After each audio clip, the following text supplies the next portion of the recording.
എല്ലാവരും പോലെ സിനിമകളിൽ കാണുമല്ലോ. ഇപ്പൊ ഈ ചതിക്കാത്ത ചന്തൂരൊക്കെ നമ്മൾ സിനിമ നമുക്ക് ഇങ്ങനെയൊക്കെ ആയിരുന്നു. അതിന് ബാക്ക്ഗ്രൗണ്ടിൽ നടക്കുന്നതൊക്കെ അറിയാനുള്ള ആഗ്രഹം ഉണ്ടായിരുന്നു. അപ്പൊ ഞാനിപ്പോ നാടകത്തിലേക്ക് നടത്തിയിട്ട് നമ്മൾ ട്രൈ ചെയ്യാൻ സാറ് പറഞ്ഞൊരു കാര്യമുണ്ട്. ഇപ്പൊ ഈ നേരത്തെ കുട്ടികളുടെ പോലെ ഫീൽഡ് സ്വിച്ച് ചെയ്യുന്ന കാര്യം. അപ്പൊ സാറ് പറഞ്ഞതെന്ന് വെച്ചാൽ ഞങ്ങൾ പലരും കുറച്ച് നാടകത്തിൽ വരും, പിന്നെ സിനിമയിൽ ട്രൈ ചെയ്യാൻ വേറെ ജോലിക്ക് നോക്കും, വേറെ പഠിക്കാൻ നോക്കും, അങ്ങനെ പലരും പല രീതിയിൽ പോയിക്കൊണ്ടിരിക്കുകയാണ്. അപ്പൊ സാറ് പറഞ്ഞൊരു കാര്യം എന്താണെന്ന് വെച്ച് കഴിഞ്ഞാൽ നിങ്ങൾ കിണർ കുത്തുമ്പോ ഒരു സ്ഥലത്ത് കുത്തുക, അപ്പൊ കുത്തി കുത്തി കുത്തി കുത്തി അത് പാറയൊക്കെ ആയാലും പൊട്ടി അവസാനം വെള്ളം വരും. പക്ഷെ കുറച്ച് സമയം എടുക്കും. പല സ്ഥലത്ത് പോയിട്ട് കുത്തരുത്. കുറച്ച് കുത്തി ഇവിടെ വെള്ളമില്ല, ഇപ്പുറത്ത് കുത്തി വെള്ളമില്ല. അപ്പൊ ഇങ്ങനെ കുത്തി കുത്തി നടക്കുന്നുള്ളത് ശരിക്കും സംഭവിക്കുന്നത്. അപ്പൊ ഒരു സ്ഥലത്ത് തന്നെ കുത്താന്നുള്ളതാണ് ആത്മാർത്ഥമായിട്ട് നമ്മൾ ആഗ്രഹിക്കുക. ഒരുപാട് എല്ലാം ആഗ്രഹിക്കുക, ഡ്രീം കാണുക. അത് ഡ്രീം കാണാൻ മാത്രമല്ല, അതിനുവേണ്ടി പ്രയത്നിക്കുകയും ചെയ്യുക. ഒരുപാട് ആഗ്രഹിക്കുക. ഒരുപാട് ആഗ്രഹിച്ചാലേ നമുക്ക് കുറച്ചെങ്കിലും കിട്ടുള്ളൂ.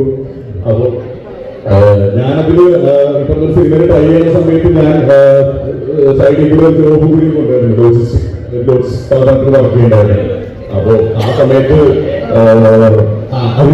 അതിനിടയിലൂടെയാണ് നമ്മൾ സിനിമയുടെ ഓഫീഷ്യൽ സിനിമ അതുപോലെ തന്നെ അറേഞ്ച് ചെയ്യാൻ പോകുന്നു, എല്ലാ കാര്യങ്ങളിലും മീറ്റിങ്ങിനൊക്കെ പോകുന്നത്. അപ്പോ ഞാനിങ്ങനെ വിചാരിച്ചോളൂ, നമ്മളീ പറഞ്ഞോളെ ഇങ്ങനെ പോകുന്ന സമയത്ത് മഴ പെയ്യുമ്പോ എപ്പോഴെങ്കിലും മഴ മാറാൻ വേണ്ടിയിട്ട് കയറി പോകും.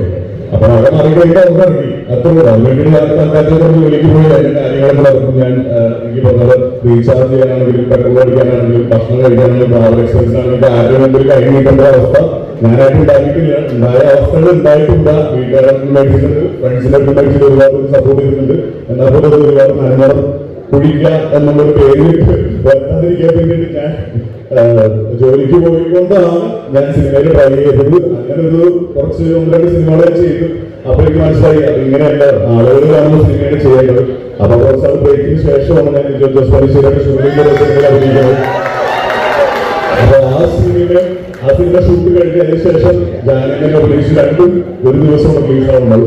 ചുരുളിയും ജാനകൻ തിയേറ്ററിൽ രണ്ട് രീതിയിൽ നിൽക്കായിരുന്നു. അപ്പൊ അങ്ങനെയാണ് ഞാൻ രോമാഞ്ചിലേക്ക് രോമാഞ്ചം ഇവിടെ വരെ എത്തി നിൽക്കുന്നത്. അങ്ങനെയാണ്. അതിനാണ് എനിക്ക് പറയാനുള്ള മനസ്സിലായിട്ട്